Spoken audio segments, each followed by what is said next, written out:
Hey everyone, happy Monday. Welcome to the live stream. I'll give this a few minutes here to let everybody see that I'm live. If you are here watching, let me know where you are watching from. Um, and we've got our conservative ladies team in the YouTube chat. We've got Joy, Leslie, and Mary hanging out in the YouTube chat. I am streaming today on my personal Facebook page and my personal X account because this is kind of going to be a little bit more, I guess, on the personal side. And so I wanted to go on my personal accounts as well. So again, if you're here, let us know.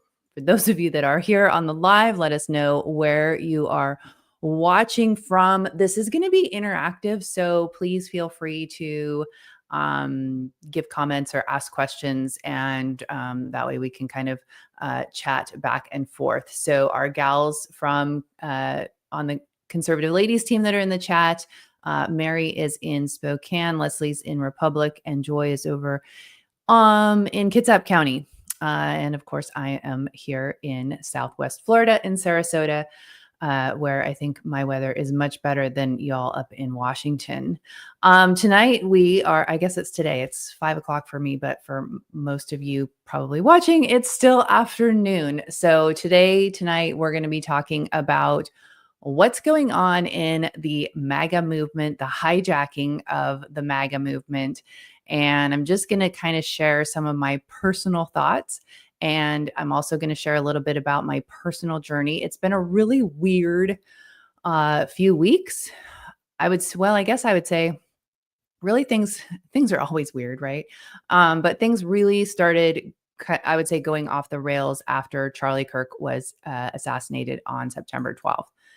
And the divide on the right has really continued to grow get worse and worse since then. And of course, then a couple weeks ago, I don't remember the date exactly, but I think it was about 2 weeks ago now that Tucker Carlson did the Nick Fuentes interview. And of course, that made the divide even worse. And we're seeing some really interesting things. So I want to sort of reflect back on my journey in politics and really like how I got involved and then what I'm seeing today. And I'd be curious because I remember when I started paying attention to politics back in late 2015, 2016, when Trump was running for president the first time. There were a lot of people like me who hadn't been paying attention to government and politics. And when Trump came on the scene, we started to perk up. We started to hear him talk about the fake news and the swamp and draining the swamp. And for me personally, I was ignorance is bliss. And that is definitely the case. At the time, I was a single mom of 4, trying to just, keep the household going, keep food on the table and the lights on. It was really a very stressful and busy time in my life. And so politics wasn't really something that I really even cared that much about. It just wasn't really on my radar at all. And I guess I kind of had this really naive assumption that even though I was an adult, the grown-ups are taking care of things. And I think many people like me, who woke up during the first Trump, really kind of woke up and saw that, wow, these people have really been running our country off the rails. And so 2016 is when I started to pay attention, and I started to speak out about things. And I would speak out on social media just in a really, trying to have respectful conversations and I guess debates, if you will, with people in my community. I wasn't like poking the bear or anything like that, but something might come up in the neighborhood group or in the school district group. And, I would give my 2 cents on it. And living in Western Washington, a lot of people, and I think I was really surprised, mid 2010s, as the trans thing started picking up and the gender ideology really started to become like a known thing. I was really surprised that people that I knew well kind of went along with all of that. And it was really sad, but I really felt that it was necessary to speak up about this stuff. And people didn't like people didn't like me talking about it. People didn't like me having a difference of opinion. And I really thought that was strange that we couldn't even have a conversation about some of these things, whether it was that men shouldn't go in the bathroom at Target because my 9-year-old little twin girls might be in there going to the bathroom and I don't want there to be a man in there. And then of course you're a transphobe, you're a homophobe, you're a racist, you're, this and that. And it's, as we all know, it's gotten much, much worse, especially on the left. And this whole idea of cancel culture. So I ended up getting kicked out of, Facebook groups and things like that. I lost a lot of friends just speaking up on my own Facebook page. And I always feel like I try to speak about things, share my opinions in a way that is respectful of others. I try to engage in respectful debate and dialogue with other people, even if we don't share the same opinions. And it's been just really an interesting social experiment to see how many people can't handle that, and can't handle if you have a difference of opinion, and then they can't be friends with you. And this, unfortunately, isn't just a left versus right thing. It is really, and this is part of what's picking up steam. It's really happening on the right. I don't even know what to call it anymore, but for the sake of this, we'll just call it the right. And people really having their own strong opinions about whether it's Trump or some conservative influencer or podcaster or whatever. Excuse me. And if you have a different position on that, then they can be very vicious. And to me, it feels very familiar to those things that I experienced back in 2016 during that period. And then again, we experienced that, or at least I did, with COVID. Especially, we were still living in Western Washington. And, if you didn't wear a mask certain places, or if you refused to get vaccine, or if you were walking down the grocery aisle going against the direction of the arrows that were on the ground, how dare you? Do you really want to kill people? And all of these crazy things. And now we're seeing it really happening on the right. And there's this term, the woke right. I don't even know what it means. I think like people like James Lindsay and some of those people mean it to be like the far right. But to me, it seemed like the woke right are the people that are acting like the woke left, who are, participating in cancel culture, forcing you to say the line. We're seeing that really happening with Israel right now, and has been, I guess, for the last couple of years, but it didn't really become a big thing until Charlie passed away. And now it's a huge thing. It is everything on the right. And if you have even like questions about what is going on, how dare you? You hate Jews. You're an anti-Semite. It's really awful, and that is very much a tactic that the left uses. And I think, I don't know if it's going to get better. It feels like it just continues to get worse. But we've had a situation now over these last couple weeks since the Tucker Fuentes interview, where the right was, there's no Ben Shapiro, Mark Levin, and a bunch of Brandon Tatum. I've never watched his podcasts or anything, but he's been showing up in my X feed lately, and he's definitely unhinged and triggered over the Tucker stuff. And the things that some of these people are saying are just it just seems like they're so triggered, and it's something that we would see from the left. And so it's very weird to me. And I do think that we're seeing this fracture on the right. And I think it's very intentional. It scares me because we have the midterms coming up, and I don't think that's going to go well for Republicans. And Trump, obviously, this is his last term. He can't run again. He's also almost 80 years old. And so, what does the future of the Republican Party look like? What does a post-Trump Republican Party look like? And just to kind of backtrack just a little bit, as I started getting involved more in government beyond just like listening, I would say from 2016 to about 2020, I was like listening to conservative news and conservative podcasters. And I was just starting to like get my feet wet in politics. And then when COVID happened, that's when I started Conservative Ladies of Washington Facebook group. And that's when, during that time was when we had our situation with our daughter in Washington State, which is when I got connected to former state representative Brad Clippert in Washington. And that's when I got involved in policy. I was never involved in the Republican Party.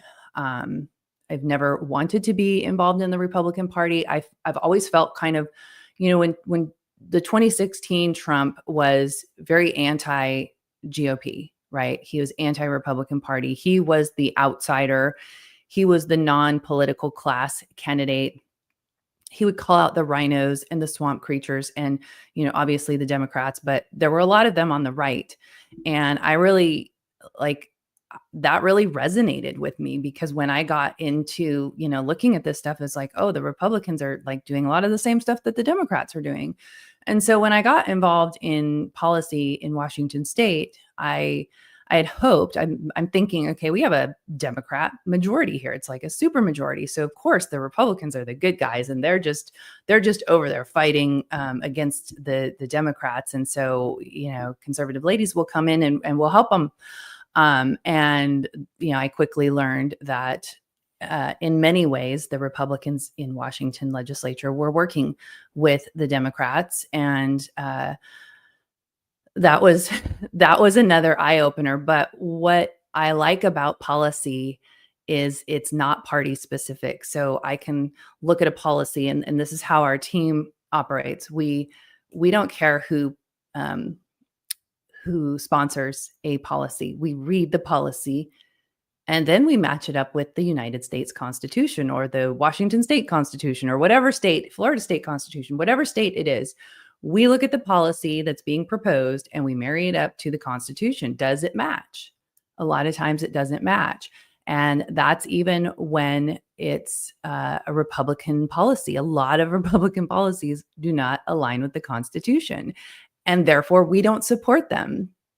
It doesn't mean that we don't like the Republican that sponsored the bill. We might like them just fine, but we don't agree with their policy.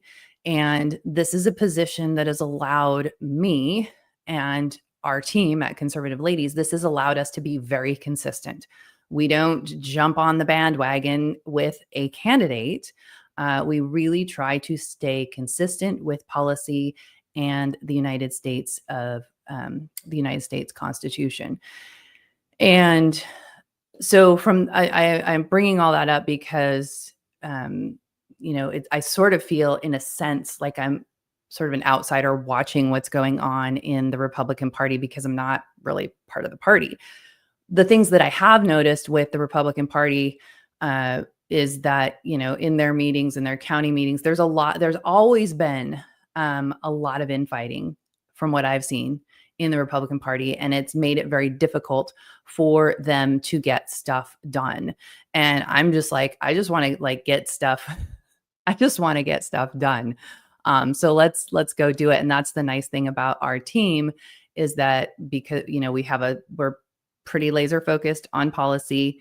We don't have any major donor pulling our strings. We don't have a party that we answer to. And so just amongst ourselves, we can, set up a plan and go do it. And that I think makes us more efficient and more effective. But in watching all of this, I'm very concerned because I feel like there's a lot of people who look at, I'm trying to figure out how to say this right. One of the things that I've experienced over the last couple weeks, but this has been happening since I started getting involved and since I started Conservative Ladies. People want to tell me what to do, or people want to tell our team what to do, or people tell you need to do this, or whatever the case is. And I think that's very interesting, that people kind of have this idea that they can tell others what to do. I guess that just isn't something that I. This is funny. Hey, Christopher, it's good to see you. Karen, look into Zionist influence. Yeah, and Karen, we're going to get to that here in just a minute. I like the toys party, looking up for Jesus. That is great. And so I've never, even like with conservative influencers or anything like that, beyond an elected official, I've never felt like I could tell somebody like, you need to do this or you need to do that. So it's interesting that people do that. And, I've gotten it for years. Uh, since I started, like I said, since I started Conservative Ladies, but I thought I'd just show you a couple of things that I've personally gotten over the last couple of days. And then we're going to get into what is going on with this weird stuff. And I have a bunch of screenshots that I'm going to share with you. And I have some video clips that we're going to go through and look at this. So let's see. I don't even know. Like I might have too many. I don't think I have it. Okay. Anyway, we're going to just move on. Anyway, I've gotten from people that tell me that I need to stop the infighting, because we really need to have unity. And without unity, the Republicans won't win. And this is something that kills me with the right. And like, I don't want unity. I'm not going to go along with something that I don't believe is true or good or right for the sake of unity. And I know that on the Democrat side, they're very good at that. And that's what's different about conservatives. And it is a conservative value to be free thinkers. And so we should want people to be free thinkers. And, to circle back to the Tucker Fuentes interview, I've kind of, remained pretty quiet about, I haven't really spoke out loudly about it. Yes, I watched the interview. I did a live stream last week, kind of touching on that. But it's one of those things where, like, why would you say people need to disavow Tucker Carlson, or Tucker Carlson has to leave the MAGA movement because he interviewed somebody and because he didn't push hard or debate Nick Fuentes? And like, it's his podcast. He can do whatever he wants. And what are we afraid of this information being out there? Think about, I'm a mom of 4. And one thing I know as a mom, anything we tell our kids not to do or forbid them to do, that becomes the thing that they really want to do. So when you tell a grown adult, you can't listen to Tucker, you can't listen to Candace, what do you think they want to do? They want to go listen to it to find out what is so bad that another adult is telling them that they can't listen to it. And so I think the whole thing with Tucker has been hugely blown out of proportion. I think it is a huge distraction because there are so many issues going on in our government right now that people are completely unaware of. And people will get all spun up over this Tucker stuff or Candace stuff, or you name whatever the thing of the day, the distraction du jour is. And people will get all spun up about it. They have no idea about what's going on in their state. They have no idea what's going on in their federal government. They have no idea what's going on at the school board or the city council.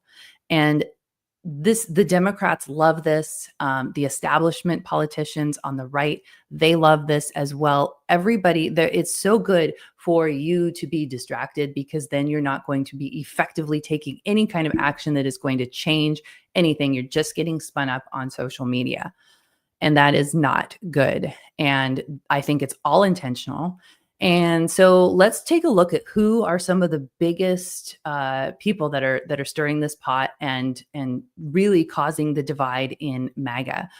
Let's take a look at the people I would say that I've noticed have been really the loudest voices on the right, at least on social media, well, and on their podcasts and all that too. Um, Watching David is watching from behind the Iron Curtain, which is watching Washington State. Welcome, David. Great to see you. So Ben Shapiro. Now, this is from March 4th, 2016. I will never vote for Donald Trump. Now, keep in mind, Ben Shapiro is the one that says that we need Tucker Carlson out of the MAGA movement. Now is the time to say no. No is a useful tool. If conservatives don't say no to Nelson Rockefeller in 1964, there is no Ronald Reagan.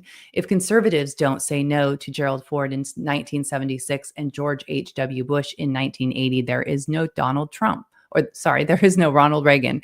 And if we don't say no to Donald Trump now, we will continue drifting even further left, diluting conservatism into the vacillating demagogic absurdity of Trumpism. Conservatism will become the crypto-racist, pseudo-strong, quasi-tyrannical, toxic brew leftists have always accused it of being, and we will have been complicit in that. So Ben Shapiro, ladies and gentlemen, March 4th, 2016, is now the official voice of MAGA, telling people who should and should not be part of MAGA. I want to remind you that Tucker Carlson was always a supporter of Trump. He has always been in Trump's corner. Then we have Mark Levin. Tel Aviv Levin, I think that's what I see them calling him. This is also from 2016. And there's, you can find, if you just Google Mark Levin, never Trump, you'll find piles of stuff. He will never vote for Trump. And, these are the people that now think they get to decide who's part of the MAGA movement. So let's see. I thought I had a Mark Levin. I think I had too many files on here. I don't know how many files you can upload to StreamYard, but let me see if I can grab it. Maybe I didn't even pull it. Okay. I don't see it here. So we'll just keep on moving along. So these Never Trumpers are now they're the voice of MAGA, and we can't have Tucker, because we're going to have Ben Shapiro and Mark Levin. Hard pass. Now take a look at this. Now Donald Trump is also like, oh, Trump is doing his own weird stuff. Now, who is one of the biggest rhino senators we have in the United States Senate? Lindsey Graham. And he has endorsed Lindsey Graham for his re-election. And we've got to get Lindsey Graham out of there. And most conservatives want to have Lindsey Graham primaried. But Trump has not only endorsed him, but they're out playing golf together. So Lindsey Graham is now MAGA. And let's see who is no longer MAGA. Marjorie Taylor Greene is no longer MAGA. And Thomas Massie is no longer MAGA. Trump had some choice words for Thomas Massie the other day. I want to see do I have it? Nope. Forget where I put it. Maybe. Oh, and get this. Did you guys see? Doesn't it seem like Trump is doing his best to hand the Dems the government in 26, 28? Honestly, it really does. It really does feel that way. And to be honest, Lindsey Graham is a rhino, which is Republican in name only, which means Lindsey Graham is essentially a Democrat. And during the first Trump administration, Lindsey Graham didn't support Trump on a lot of different things. And then, if you remember, there's a video clip of him. I don't have it here tonight, but there's a video clip of him after January 6th, basically saying that it was time to move on from MAGA.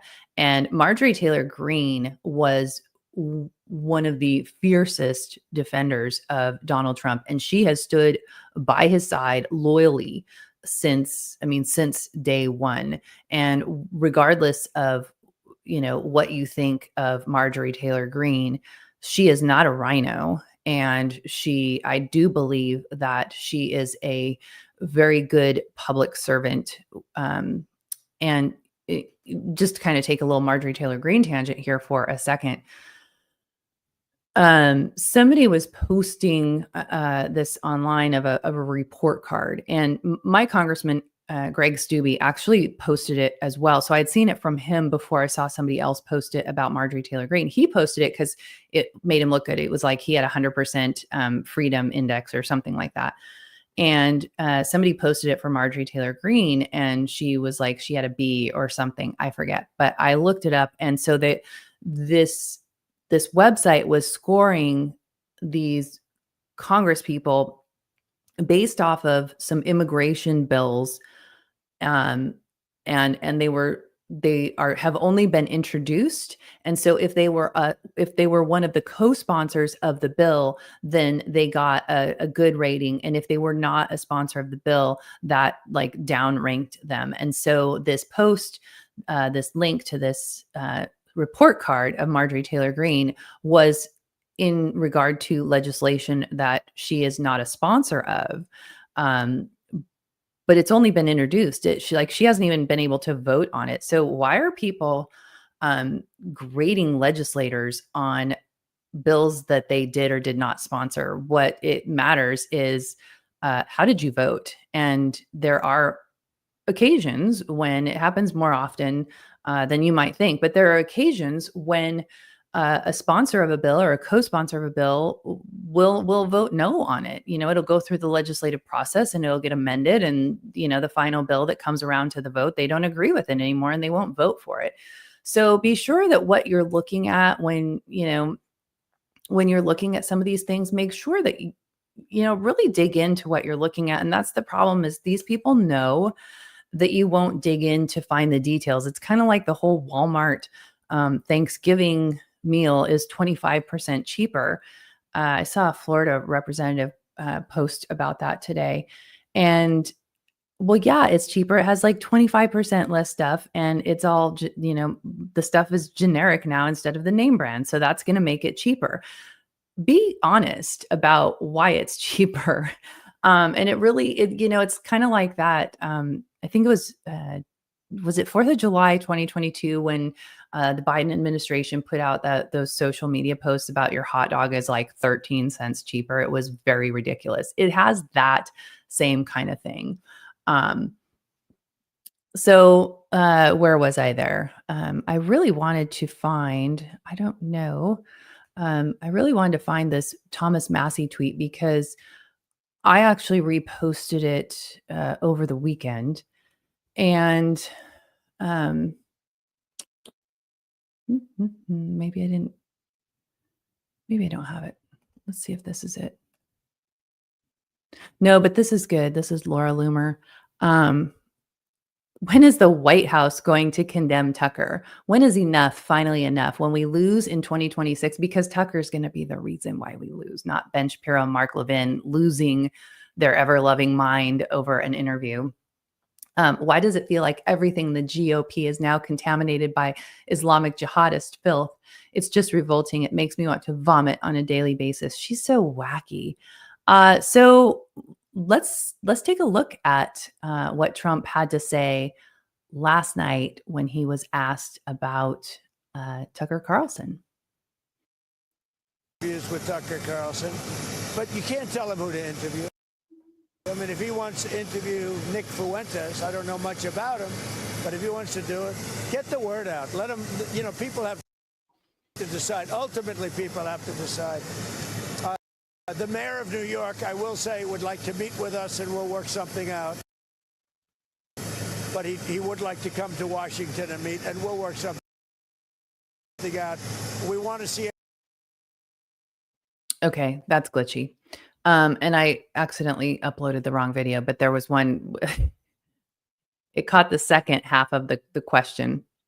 He was asked and he started to answer it. And then some reporter was asking him some questions and he basically, told her she was useless. And that's funny, Trump, when he is like going after these fake media people for their garbage reporting. That's funny, Trump, when he does that to Republicans like Thomas Massie. And the tweet that I was looking for, you guys, is over the weekend, he posted about Thomas Massie's new wife. So Thomas Massie's first wife of 31 years passed away in June of 2024.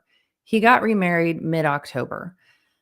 Whether you think that's too quick or not, his wife was sick and she died of, she died of her illnesses. She had like an autoimmune disease, I think. And I don't know. Does that seem fast? I mean, maybe. I don't know.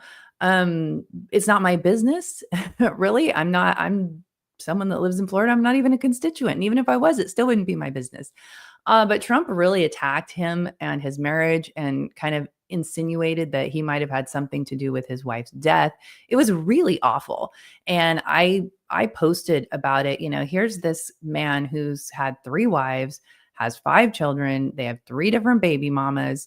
And he's attacking somebody else's marriage. I just think that's a low blow. And we don't need Trump to be doing that kind of thing. He's attacking Marjorie Taylor Greene. We just don't need that. And I know there are people that, don't, have their issues with Thomas Massie. And I would encourage you, as someone who looks at policy, I'm always looking at these people's voting records, and people don't even understand why they don't like Thomas Massie. They don't like Thomas Massie because of what they hear on social media or because of what Donald Trump has said. And he votes with Republicans 91% of the time. Thomas Massie is a fiscal conservative. He's a libertarian. He's limited government. And quite frankly, I would rather these legislators vote no on stuff rather than passing new bills, more spending. Like, let's get to repealing some of these things. And so I would encourage you, to understand some of the policies that Massie is voting against, and to read beyond the headline.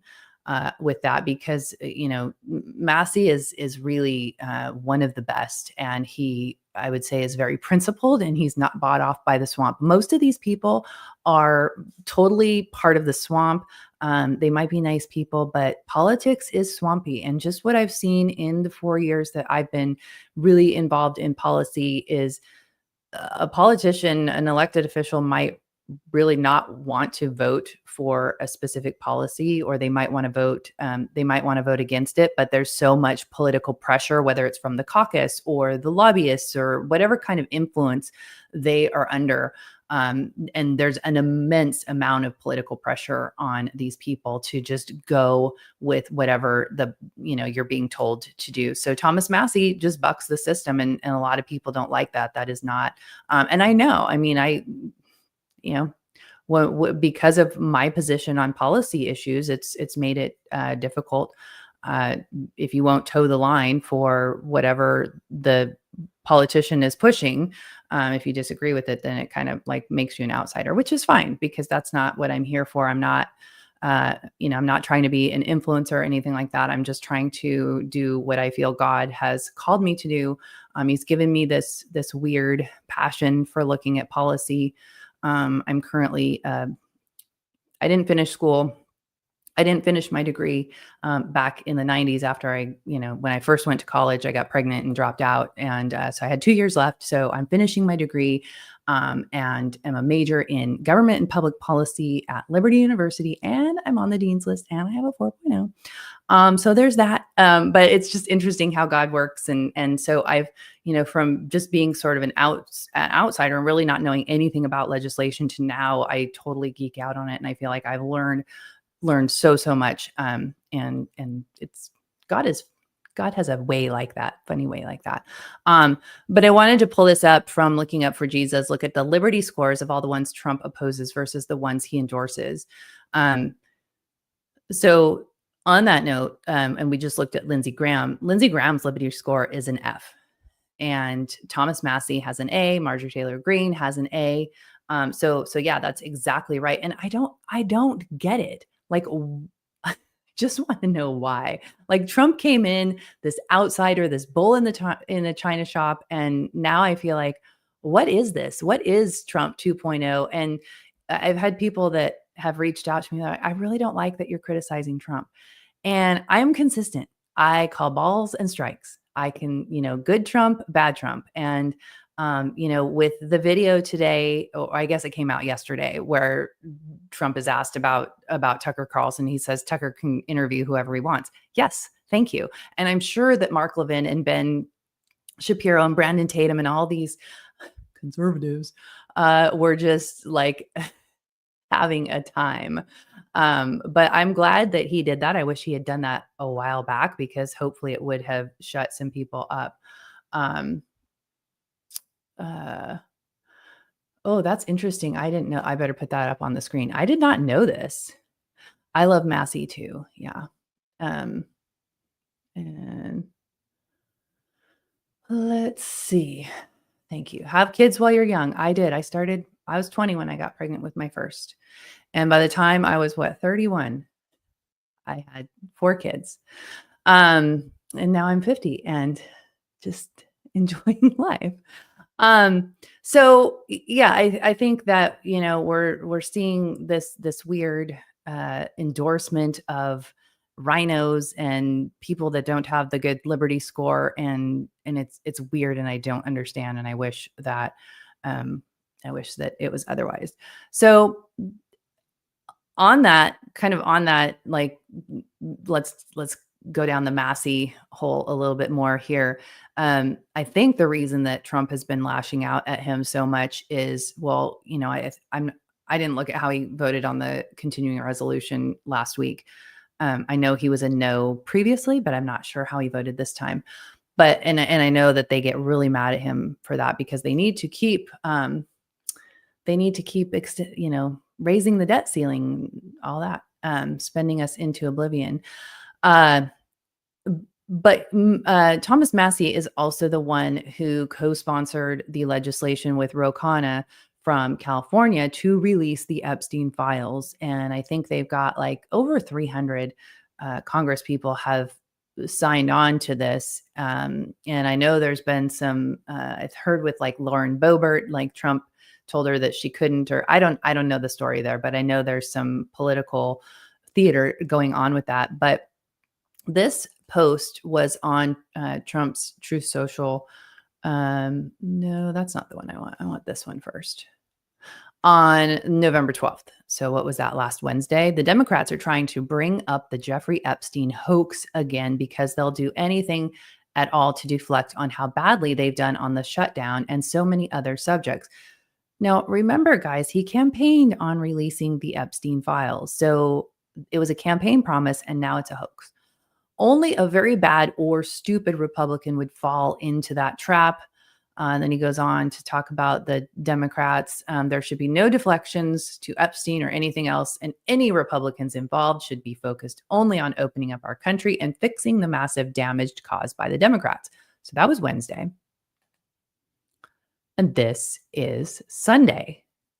As I said Friday night aboard Air Force One to the fake news media, House Republicans should vote to release. You can't make this up. House Republicans should vote to release the Epstein files because we have nothing to hide and it's time to move on from this Democrat hoax perpetuated by radical left lunatics in order to deflect from the great success of the Republican Party, including our recent victory in the Democrat shutdown. Now, I've always held the view that Trump is probably named in there somewhere. I don't know, like, because I mean, that's like we all know that they were connected, a couple decades ago, and I don't know about all that, but I think there are some people, some very powerful people in the United States and beyond the United States that are listed in there as well. The Trump administration has really screwed up the whole Epstein stuff from the get-go. They were on Pam Bondi's desk. She went on Fox News saying they were on her desk. Kash Patel had said that he had them as well. And then they did the whole Bindergate thing where they brought the conservative influencers to the White House and they all held up their Epstein files binders and there was nothing in there. And they kept stringing it along. And so it's not the Democrats' fault that it got messed up the way it did. It is 100% on the Trump administration. And so I wanted to show you those two truth socials that Trump posted on the 12th and the 16th to show you the 180 that he has done. And I feel like this is really destructive because for someone like me, like I just want consistent. And so to have, and granted, Trump has always been not very consistent, but I feel like it's worse this term. And it gets really hard. Like I support Trump, but I'm also a balls and strikes kind of person. And so if you do something that is not right or that, a policy that I don't align with, like, I don't know, the H-1B visas and the 600,000 Chinese students, those are like, I'm not a go along to get along. That's not conservative. And hopefully you aren't either. I mean, if you agree with it and you believe it, then like, great. So that, I thought that was very interesting, but I promised, I forget who it was. Somebody up here talked about the Zionism. So I want to talk about the Israel issue a bit because that is, and tomorrow at 3 p.m. Pacific, 6 p.m. Eastern, I will be live with Pastor DJ from the House Church in Snohomish, and we're going to be talking about the Israel, we're going to be answering some of the Israel questions. We're going to be going straight to the Bible for some of those questions. And I'm going to be relying on Pastor DJ to answer a lot of the questions on that. So if you have questions on that, I hope that you will join us. I know, I really, I've said this the last couple live streams. I really didn't pay that much attention to, a lot of the Israel stuff. I mean, obviously when the 10/7 stuff came out, but I hadn't really been tracking a lot of the influence in Congress and in the states. And there are 38 states that have passed some sort of legislation or executive order to make anti-Semitism speech, hate speech. And so I went into that on Thursday. I'm trying to work myself up to actually making a regular video, but I've just been like discouraged and in a funk, and I haven't really wanted to spend the time to do it. And when I go live like this, I don't have to worry about editing or anything like that. We can just chat, and that's a little bit more fun. But some of the Israel stuff is playing into a lot of the Israel stuff. Okay. Is playing into the divide on the MAGA side. And it's really like, if you don't say, I bless Israel, or whatever that means. Like if I say that, what does that mean though? Does it just make you feel good that I've said it? And so anyway, like I said, we're going to get into that tomorrow, but here is, I want to play this video for you of Congressman Randy Fine from Florida's 6th Congressional District. This is a couple minutes long. So this is Randy Fine on Tucker Carlson. Down here, because it's easy to talk about anti-Semitism on the left. I want to talk about the dark force rising on our side. Multiple speakers have talked about the rise of anti-Semitism on the right. But it is not enough to speak in platitudes or generalities about the fight. We must call evil by its name. 5 years ago, if I was talking to my father, who's watching, hi Dad, if I was talking to my father at 8:59 p.m. at night, he would say, Randy, I gotta go. Tucker Carlson's gonna be on. But make no mistake, today, Tucker Carlson is the most dangerous anti-Semite in America. He has chosen to take on the mantle of leader of a modern-day Hitler Youth, to broadcast and feature those who celebrate the Nazis, those who call for the extermination of Israel, to defend Hamas, to even criticize President Trump for stopping Iran's nuclear ambitions. Friends, make no mistake, Tucker is not MAGA.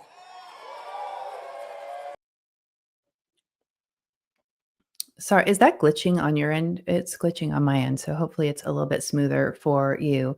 I heard Randy has gotten so bad that even Florida Republicans kicked him out of their coalition. Is that true? But Trump is endorsing him. His endorsements are who not to vote for. I don't know if he got kicked out of the Republican. So the Florida Republican Party is pretty rhino as well. In fact, our old GOP chair, Joe Gruters, is now the RNC chairman, and he was out golfing with Trump this weekend. And Trump and Randy Fine and Ted Cruz, was it Ted Cruz? Maybe Ted Cruz. They've all endorsed Byron Donalds for governor of Florida because Ron DeSantis can't run again. And they're all a bunch of rhinos. Byron Donalds would be terrible as governor for Florida for a number of reasons. Well, we won't go into that. Maybe I'll do a video on that another day. But and that's another thing. I said that on I think I said that on X the other day, and somebody said that meant I wasn't a conservative, and they were so disappointed in me that I wasn't a conservative. So you have Randy Fine, and one of the things that I think is really interesting about this particular video is you have all these kids in the front row with their red Tucker Carlson is not MAGA signs. This is totally something that the left would do. This is a leftist tactic. And Randy Fine was not a conservative when he was a Florida state senator. There's nothing conservative about him now. He very much is Israel first. And he has just really created a lot of conflict and a lot of divide. There is someone running to unseat him. It is Aaron Baker here in Florida's 6th district. And from what I've seen, Aaron Baker looks like a great candidate. And I encourage people, if you're in Florida's 6th congressional district, to check him out. He looks to be a lot better than Randy Fine. Tucker is the original MAGA. They're all terrible and anti-American. It's treason to put another country before America. I 100% agree. Let's see. There's another video. This is Ben Shapiro, and he's at this some kind of a Jewish convention. I think this was today or recently, within the last few days. Ben Shapiro devoted an entire show to explaining why, in video clip after video clip, Tucker Carlson is, in Ben's words, if I can quote you to yourself, the most virulent super spreader of vile ideas in America.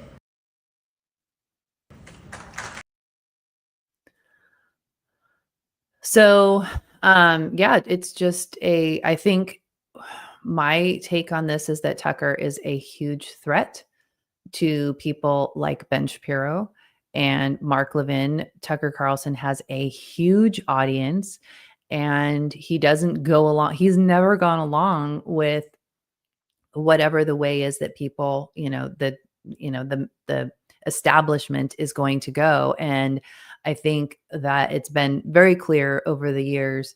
And it's funny because I have, I used to read a lot of Ben and watch his podcast, and I haven't really since, I think COVID is when I stopped listening to Ben.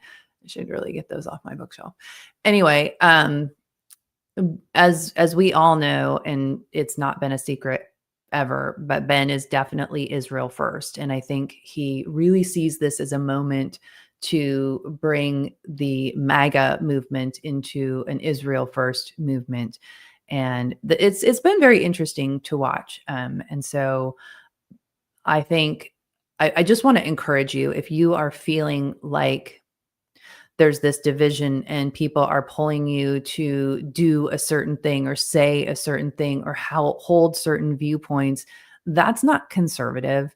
And that is not what Make America Great Again would be about. If we're going to make America great again, we need people that are free thinkers. We need to, as Charlie Kirk was so prioritized so greatly in his work, was having conversations with people who didn't see things the way that he did. And, those are some of my favorite conversations to have, is with people that don't necessarily see eye to eye with me, because it's fun. It's intellectually stimulating to, really have to use your brain and think. And we have so much that's just automated now. I mean, we've got AI, and we're, just fed constantly from social media and different outlets, that it's good for us to have those conversations. And it's good for us to have friendships with people who don't see the world exactly like we do, or who have different opinions on things than we do, and to be able to still respect one another and have a nice debate and respectful dialogue. This is the way that we make America great again. It's not being part of the left's cancel culture. And that's really what I see, is that we've got sort of this this faction of the right that actually seems to be part of the left.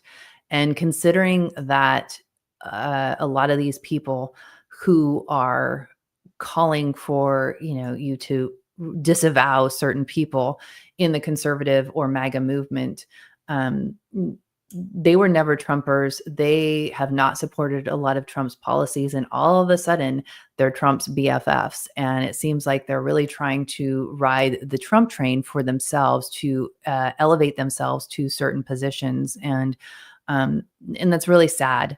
And it's really kind of disgusting. And I just want to encourage you to continue thinking for yourself, continue to push back against that pull to be part of groupthink, because that is why, if you're like me and you became, sort of involved in politics because of Trump and because of MAGA, that's why, because we weren't part of groupthink and we could think for ourselves.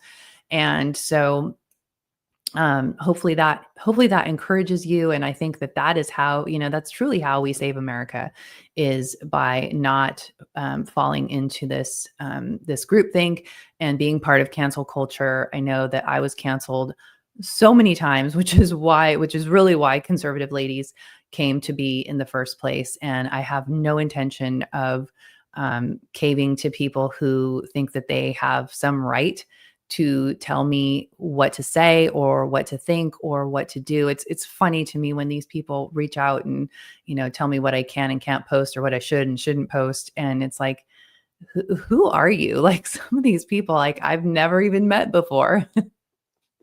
So they have some nerve. I'll say that. So thank you for joining me on this Monday. Remember, I will be live again tomorrow at 6 p.m. Eastern, 3 p.m. Pacific, with Pastor DJ Rabe from the House Church in Snohomish, Washington.